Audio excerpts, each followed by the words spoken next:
Hello, friend. Welcome to Grandpa's Horror Stories. Don't forget to like, subscribe, and comment your own stories. Final update Sunday morning, the 7th day. I'm sorry, it's been so long for this update. It's been a fucked up couple of days, but all is well. This whole experience seems to be fading from my memory, but I'll try to give as much detail as I can remember. So we did try to make it out of the neighborhood. Jesus, was it a week ago? We packed some clothes, my mountain of anxiety meds, and some bathroom supplies and got the fuck out of Dodge. Driving through the neighborhood, we saw a few of our neighbors wandering around, confused, crying, seeming lost and alone. None even looked at us as we sped past.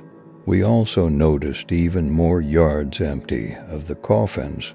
Looked like maybe 4 or 5 out of every 10 had someone taken. Carrie was stunned by how many had gone. I saw her mouth moving as she looked out the windows and finally figured out that she was whispering, "That's not gonna be me. That's not gonna be me," over and over. I put a hand on her knee to calm her. "Hey, we're leaving. We are going to be fine." She said nothing. We made it to the exit of the neighborhood and I stopped.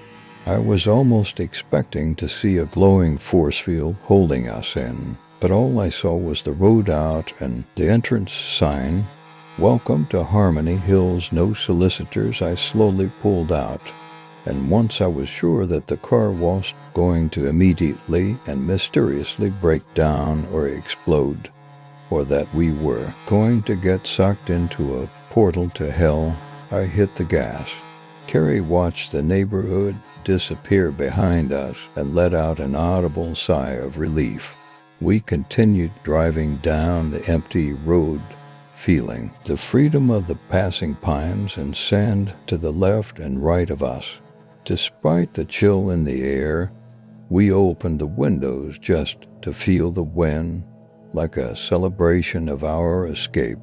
We looked at each other and even smiled a little. "What do you think is going to happen to the rest of them?" Carrie asked. "Hopefully they'll do what we did and get the fuck out." "Yeah," the line of concern showed between her brows again. We drove for some time without seeing another car. Not unusual considering our remote location, but I was eager to see some people just doing normal things, their faces unmarred by grief, panic, or despair. Finally, we pulled into the first sign of civilization, a small strip mall with a Wawa at one end and a cranberry market at the other. I always wondered how one small strip could maintain to convenience stores. They'd managed their balance for about 5 years now. Plenty of customers for both. Except today, the parking lots were empty and the lights in all of the stores were dark.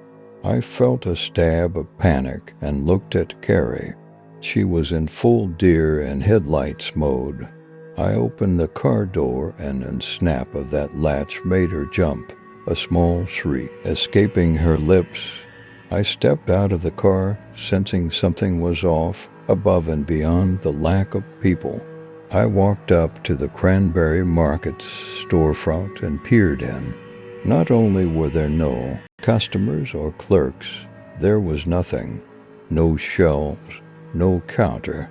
The coffee machines were gone, as was everything in the refrigerators. The floors were empty and gleaming white in the sunlight that made it through the store windows. It was as if the store had just been built and was waiting to be supplied, clean and bare. A quick walk down the rest of the strip showed that every single storefront was in the same sterile and desolate state. When I reached the Wawa at the end of the strip, I rattled the door to see if it would open, but it was locked tight. Listening to the echo of the metallic rattle of the door, it hit me what else was off. There was no sound other than the whistle of the breeze through the trees. Normally, you'd hear mourning doves, chipmunks rustling the leaves of the scattered oaks, even the rare bobwhite quail off in the distance. There was nothing. Not a single scrap of sound gave evidence of anything living around us. I hurried to the car, and once I was in and pulling out of the parking lot, I told Carrie what I heard and saw. She barely reacted, just a small nod. "We are getting out of here," I reassured. "We just need to get far enough away." 25 minutes later, we were driving through the closest town, a quaint little village with a typically lively main street and an inn which was restored from an old cranberry packing house. It was empty. Driving slowly past, we could see that each business and restaurant was in the same pristine, yet abandoned state. Still, we were met with no cars on the road or people walking the sidewalks. The world had emptied, and we were the last drops of life remaining. As soon as we realized that there was no one, I sped the car up and went for distance. We headed up the coast through New York on highways empty of cars. I thought the sight of the city, silent and empty, was the eeriest part of the trip. Carrie was more freaked by driving through the empty and dark Lincoln Tunnel. I can see her point. There were a few times where I thought I saw movement just outside the range of our headlights. It still gives me the shivers, even sitting comfortably on my couch at home. The sun started to go down as we approached Hartford, so we decided to stop and look for food and someplace to sleep. The houses around us were just as empty as every other building, so we found nothing to eat, nor could we find a bed. In the last house we entered, we just put down a pillow made of our packed clothing and cuddled close for warmth. The lack of any sort of noise created a constant rush of white noise in our ears as our brains tried to create any kind of stimulation at all. Despite the phantom noise, we eventually found sleep. In my dream, I was looking out our living room window. I could see Carrie moving slowly toward the coffin. Surrounding her were the pallbearers with their tall, black satin hats and expressions of complete and utter glee on their long, pale faces. Their eyes widened in delight over sharp-toothed smiles, and Carrie opened the lid and started to get in. I couldn't move. Tears were streaming down my face, and I knew in a few moments I wouldn't even remember her. Meeting her at a friend's party and clicking over the old Legend of Zelda games, both of us cracking up as we each dropped our wedding rings during our wedding ceremony. All of that was about to be wiped from my existence. As the lid closed, I woke up weeping into my hands. Something was different. I heard Carrie stir, rustling in the sheets. Sheets. I looked through my fingers like a child watching a horror movie. We were back home.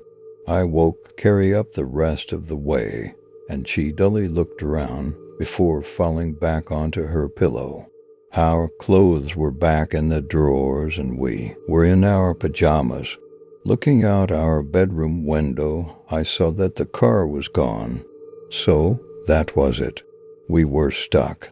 We spent the rest of the next several days sitting in the house just waiting. We barely spoke.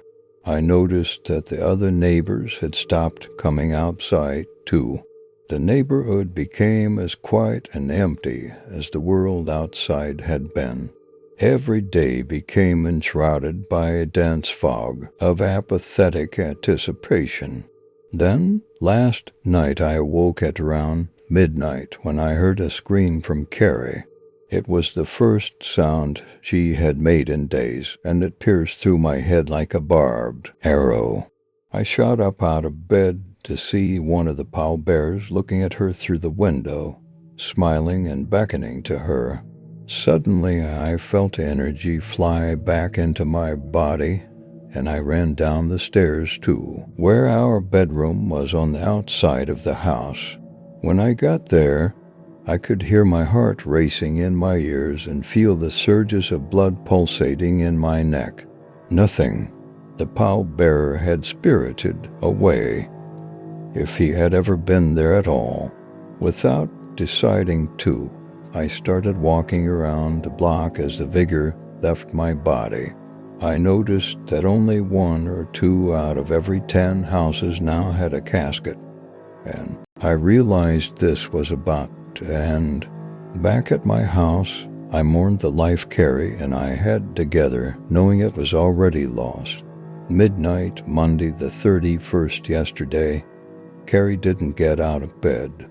She just wrapped herself in a cocoon of sheets, with just her eyes and nose peeking out. I tried to rouse her, but she didn't react. I spent the day on the couch, wasting the last few moments I had with her. When night came, I went back up to bed and kissed her on the cheek through the blankets as I got under the covers. Midnight. I wake to a moon that is painting out room in incandescent white blue and to an empty bed. There was no stab of fear, no heart leaping into my throat, just a dull, plodding ache of loss. Did I want to watch this happen? My legs carried me down the stairs, and I turned the corner to our living room. There was Carrie, watching out the window, tears streaming down her face. I don't think she was able to move, but she was looking at me out of the corner of her eyes, her face expressionless, and I understand. The strength is gone from my legs, and I sit heavily on the couch. Inevitability washes over me as I think about what it will be like to be gone, to never have been here in the first place. I mourn the loss of my life. I mourn my children, who I hadn't seen in what felt like an eternity and were about to have never been born. I mourn the happy moments filled with love and laughter that were about to never have happened. I mourn myself. A few more moments have passed while I write this, and I now hear slow tires crunching on the road, and my mind quiets and is still. It's time to go. I'm ready.